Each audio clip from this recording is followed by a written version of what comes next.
Hello, beautiful people. Welcome back to our channel. One of the cardinal things of life is unity, oneness.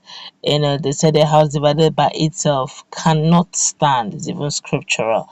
But right now, Governor Hope Uzodinma is becoming, or rather, is standing alone. It's now man alone on several issues, including, of course, the issue of open grazing, anti-open grazing law, and he has a lot to say. And he has actually called out Ipob. So look, when it comes to the issue of Ipob definitely do not have any say or any power at all in Imo State. He's the chief security officer, if you know, in case you have forgotten. Before we go into the news proper, we'd like you to subscribe to our channel by clicking on the red subscribe button. Beside it, you'll see a bell notification icon. Please go ahead, click on it to get notified as soon as we update our channel on YouTube. Well, the governor of Imo State, Senator Hope Uzodinma, has opted out of the anti-open grazing resolution of the Southern governors after meeting with President Muhammadu Buhari on Wednesday, opting instead for collaboration between farmers and herders in the state, that's in Imo State. Recall that the governors of 17 southern states had, after their meeting in Lagos on July 5th, set September 1st, 2021 as target for states in the region to enact anti-open grazing legislation as a way of checking incessant killing and kidnapping by suspected herdsmen in the region. Following the governor's resolution, Delta State, Osun State, Ondo State, Bayelsa State, Akwa Ibom State, Rivers State, Enugu State had moved to enact an anti-open grazing laws, but before the resolution of the governors, the anti-open grazing laws was already operational in Ogun State, Abia State, Oyo State, Ekiti, and Ebonyi State. Even Ebonyi State self has even enacted it, but yet Imo State is going the other way.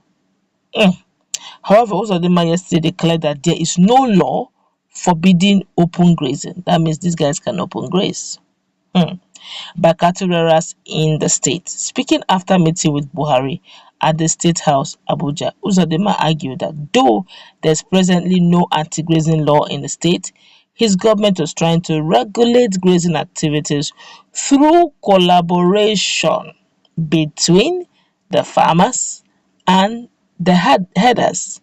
I don't have I quote him now. I don't have any law in Imo State for anti-grazing, but what we have done is that we are regulating grazing activities in Imo State under a partnership between our farmers and herders.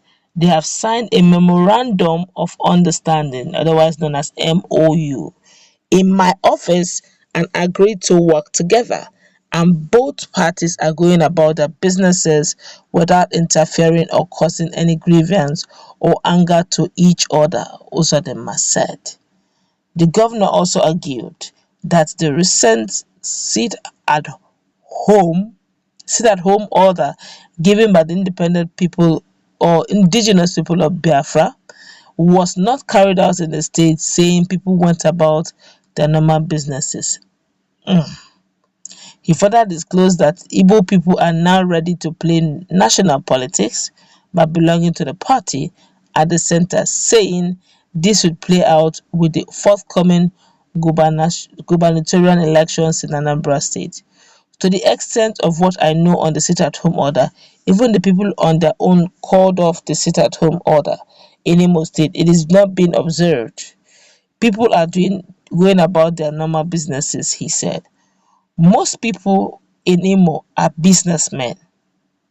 They are businesswomen who depend on their daily activities and income to feed their families, so they cannot afford to sit at home idle and allow hunger to ravage the state. I know in Imo State there is only one governor, and only the governor can order, working with other members of the government, that people should sit at home and it will be obeyed. I don't want to sit here and recognize that there's any order outside the government of Imo State, because there is a government. Ipob is not a government in Imo State. Imo State government has not authorized anything at all. Workers are going to work, and normal businesses activities are ongoing. And for now, I told you that Imo State is relatively calm. Nigerians have decided to react over this. And some comments from Nigeria, especially on the social media, are actually not friendly at all. A lot of Nigerians are angry. A lot of Southerners actually. A lot are very surprised, are very shocked, judging the fact that from the north to the south, we keep hearing the activities, the menaces, the untold hardship that this Fulani militia have been causing on their host communities, and a whole lot of them are trying to stop it in any which way. I could remember that Governor Akeredolu, because of the level of insecurity, had to like put his second term at stake. So if it's going to cost him his second term, no problem. But Amatekun must be up and running. Yes, he got Amatekun. I know he did not forfeit his second term. His people still voted him in mass. And also, I could also remember that he's one of those people who championed the cause of anti-open grazing policy simply because of the level of mayhem, and they're trying to checkmate this mayhem so that what has been happening in Jos, what have been happening in Kaduna and the rest will not find its expression in the southern part of Nigeria. You can imagine the shock I'm sure these southern governors will be hearing and facing, on hearing what Governor Hope Uzodinma has got to say over the issue of open grazing, why they're trying to protect their people. He's saying that herders and farmers can work in synergy. The last time they worked in synergy was some 1544. That's in ancient days, where some of us were not born, 1342, when some of us were not born. That's when you saw how farmers and herders working in peace. Right now, Nigeria has been so polarized that telling farmers and herders to work in land. Don't forget that the farmers need the land to farm, and the herders sometimes they don't even control their cows. They go into the farmlands and eat up those cows. So there's no way. At some point, I think at the beginning, I think sometime a year or two ago, Anambra State tried to do something a bit similar, where they signed a MOU, memorandum of understanding, where they said, look, if you kill, if you take that on a cow, 500,000. If your cow kills another, just those. If they kill a member or a person and number indigent 500,000, a lot of persons started shouting at that. Is the life of any indigent at what 500,000 should be? No money, no amount is worth that life. Okay, and a lot of people were. It was not long actually. Issues started coming up, serious issues, to the point that Anambra State governor had to wedge in, and they were not listening. They took it, in a different dimension, higher than he even thought.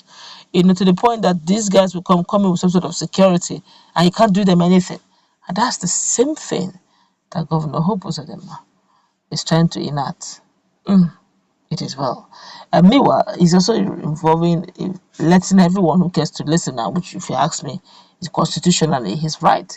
He's the sitting governor, in as much as when it comes to order, he has to come. But the question is, he may have the constitutional right. Are the people listening?